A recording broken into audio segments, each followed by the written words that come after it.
Good afternoon, everybody. Welcome back to part 2 of this project with the racing helmet that we're doing.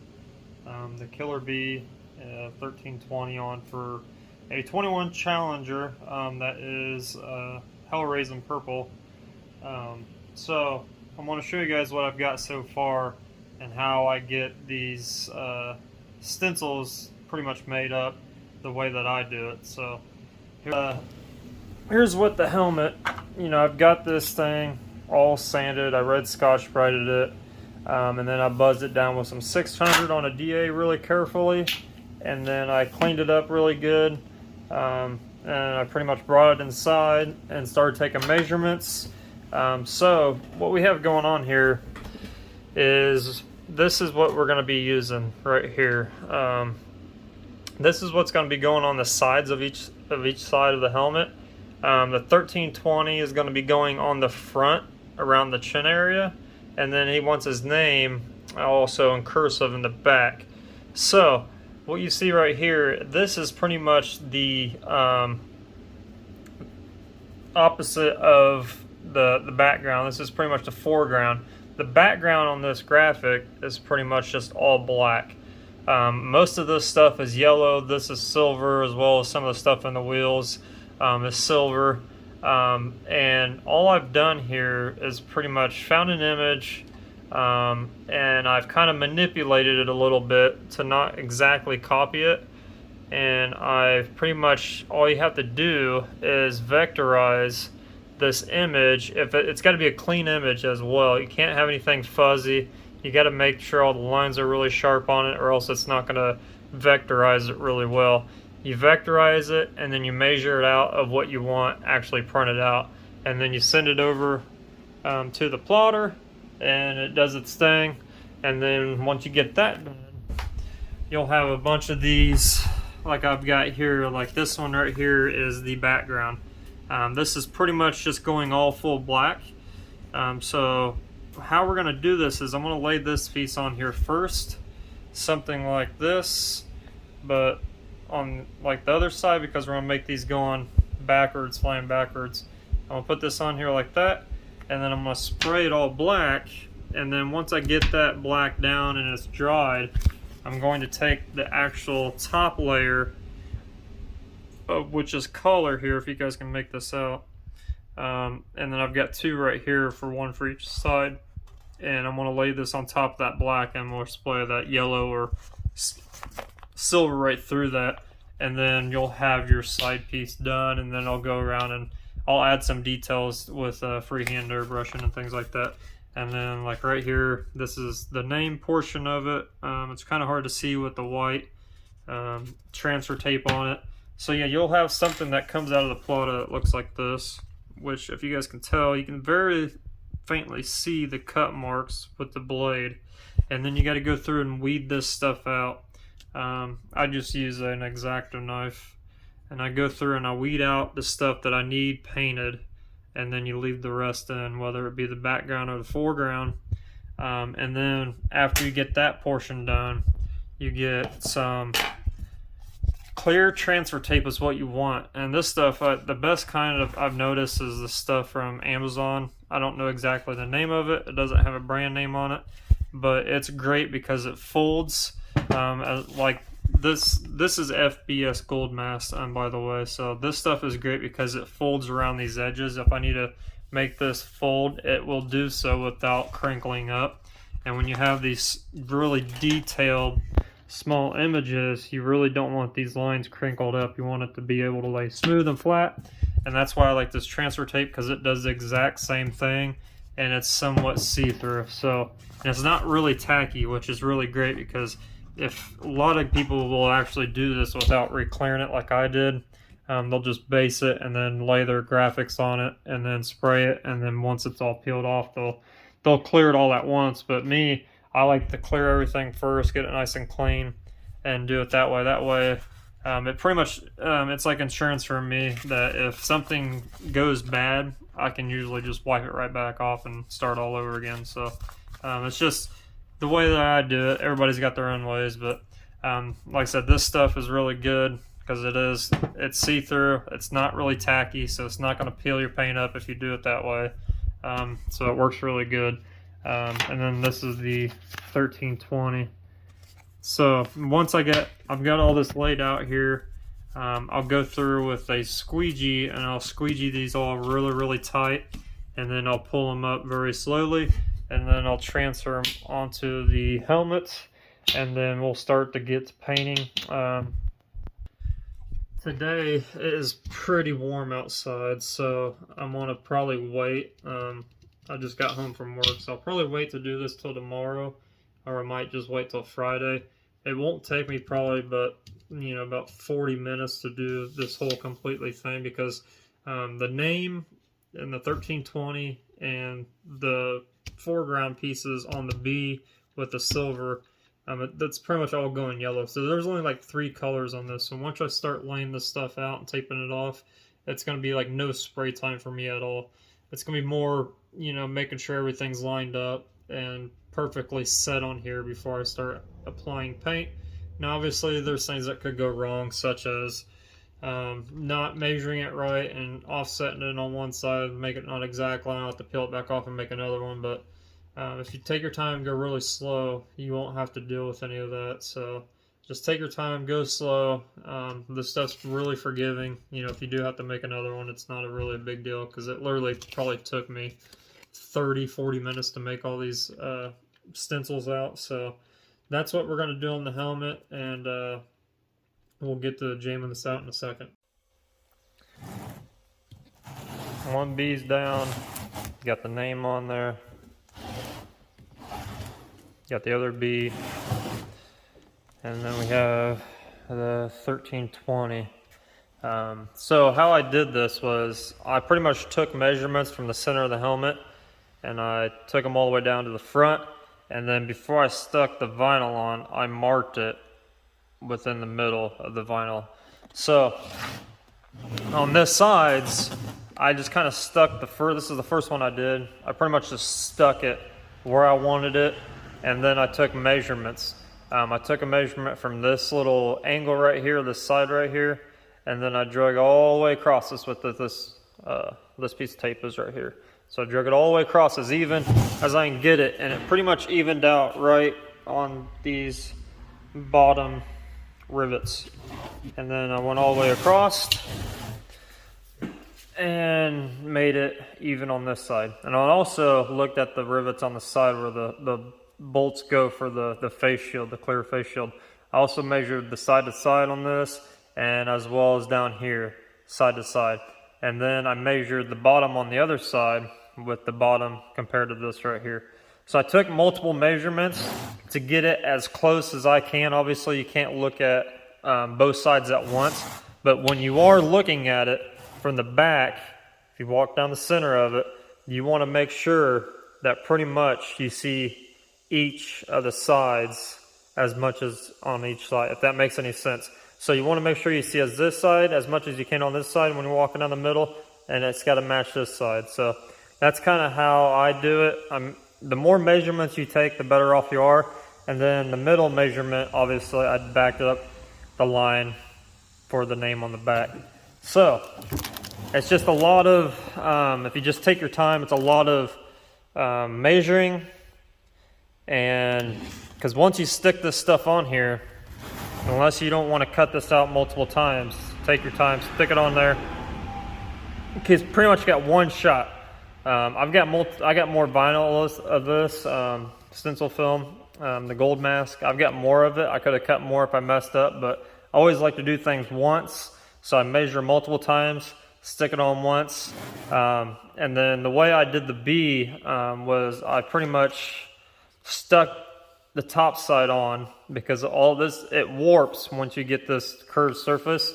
It warps with the paper on it. So what I did is I made some relief cuts inside of here. I put a big old X in the middle, and then once I got some of the stuck on the sides everywhere, I peeled it off, and then I hand laid the rest of it. And then after I did that, I took my B down here. I took my B and made sure it fit in there nicely.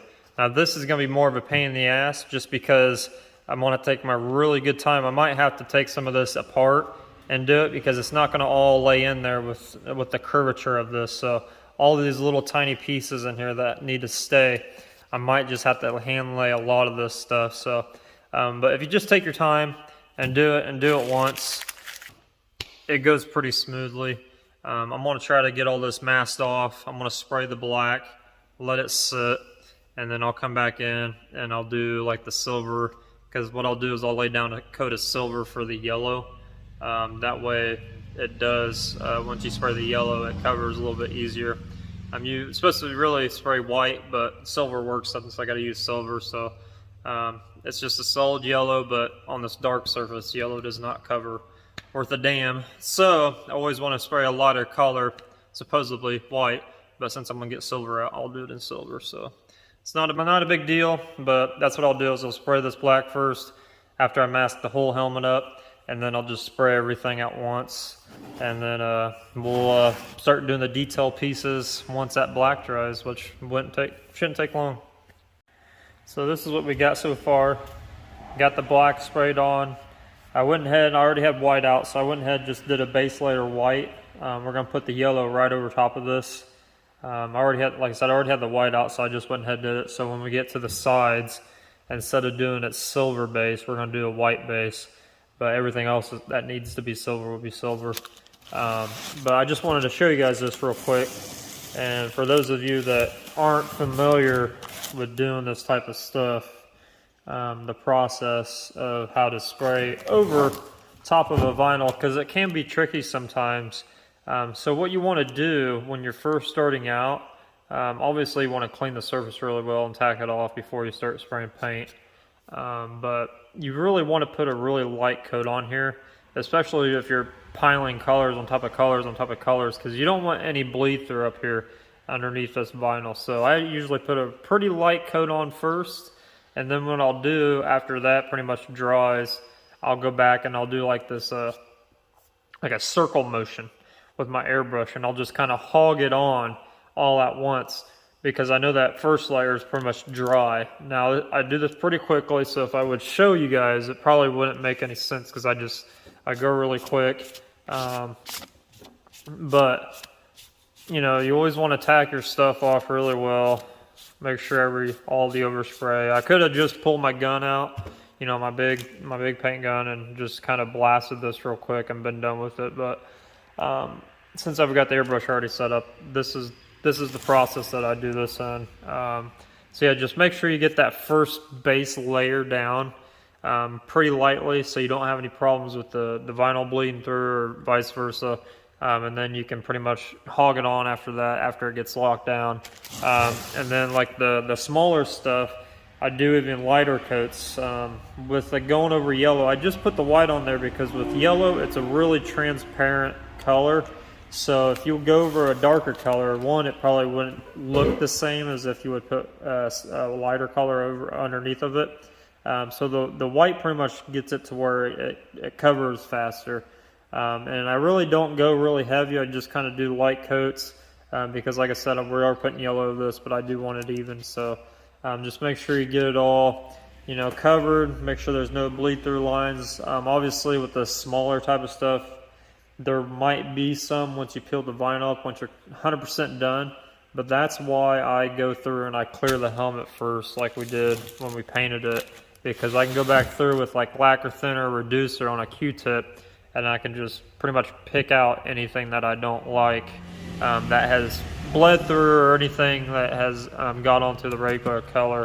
But you know, when you're doing little small stuff like this, or like the front where the numbers are, you're pretty much going to have all these little areas like this that want to pull up, because you are using wet paint on top of the sticker essentially. So when that, you know, you combine those two together, you will get some issues with peeling up and things like that in certain spots, especially when you have like edges like this where there's body lines. You got to kind of roll this stuff around. But like I said, once we peel all this off, I'll be able to take a Q-tip or whatever with thinner or reducer, and I can just kind of wipe away like a magic eraser. So I'm gonna go ahead and put the yellow on this. I'm gonna let the black set up a little bit longer. and then we'll get to going on the sides and getting all the detail work done.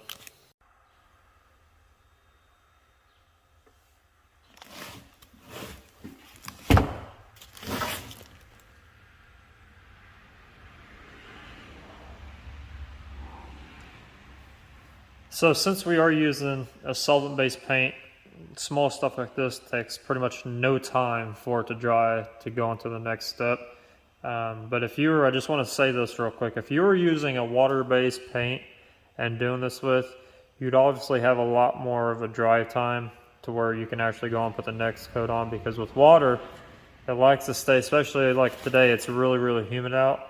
It doesn't like to evaporate as fast as what the solvent does. Solvent pretty much dries, 100% almost within, almost seconds, maybe less than minutes.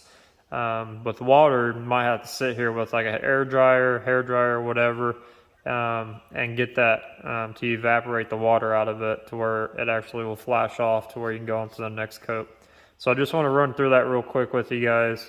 The difference between, while working with this vinyl stuff, that water-based paints, you got to treat it a little bit differently than you do with the solvents. That's why I like solvents so well, is because when, especially with airbrushing, us as artists, we try to get this stuff knocked out as fast as possible. And with water, obviously, you're gonna have a little more time into getting it to dry versus with the solvent stuff. And this right here, I'll just show you guys exactly what I'm talking about, because I did this stuff. I mean, this literally took me probably 30 seconds to spray this yellow on, and it's already, it's already dry. So same way with this black, it didn't take long. And another thing I want to bring up to you guys is when you're doing a bigger spot, even though this is still small and this is still small, when you're doing a bigger spot, I don't know if you guys can tell, but it looks kind of splotchy. Because I am shooting it through my airbrush instead of a regular, HVLP gun or whatever, or like a mini jet. But with it being black, I'm not really too worried about it as long as it's fully covered, because once you clear this, you're not going to see any of that. But if it was any other color, I would not be shooting it through my airbrush. I would bring out like a mini jet, and then I would just put that color on, just like I'm regular painting a car or whatever. And that's because because other colors, like if it's a solid color, you're safe with it. But if it's got like a metallic or anything in it, you're gonna see like a splotchiness to it when you clear it. But with black, it's all even. So make sure you get that even. If you're using anything else, like you're doing metallics or anything like that, just go ahead and get a mini jet out, or if you got an HVLP gun, get it out. Just get it over with, get it sprayed. That way you don't have any issues with what it looks like when you guys get this stuff cleared, because you will have issues.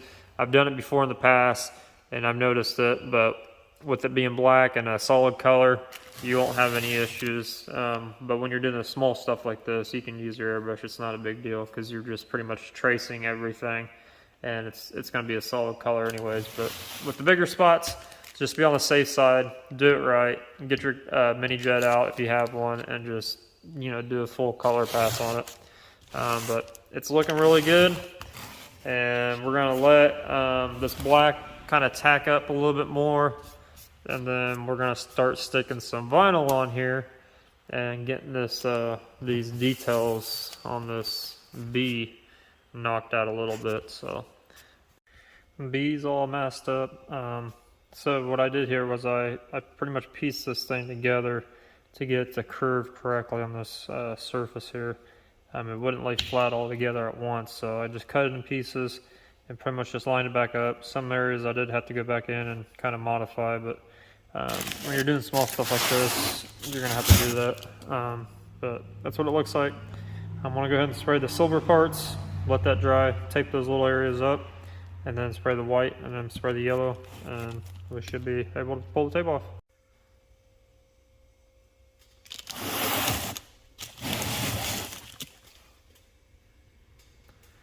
So I'm going to let this all dry up, probably give it about 20 minutes or so, and I'll start peeling the tape off of it and see what we got underneath. We will have some areas that we'll have to touch up, but other than that, it looks good. So just a waiting time now, waiting for paint to dry. So I just got done peeling all the tape off. I left this border on here because there are going to be some black touch-ups in here that I'm going to do, such as like some of the bleed throughs up here. Very minor stuff, but all in all, pretty good. I'm going to go through here and probably do some detail work to make it look a little more better. There's a 1320. And then there's the other side, same thing. There are a little bit, like kind of little bleed throughs that does need fixed. But other than that, that's looking really good. And then the last name.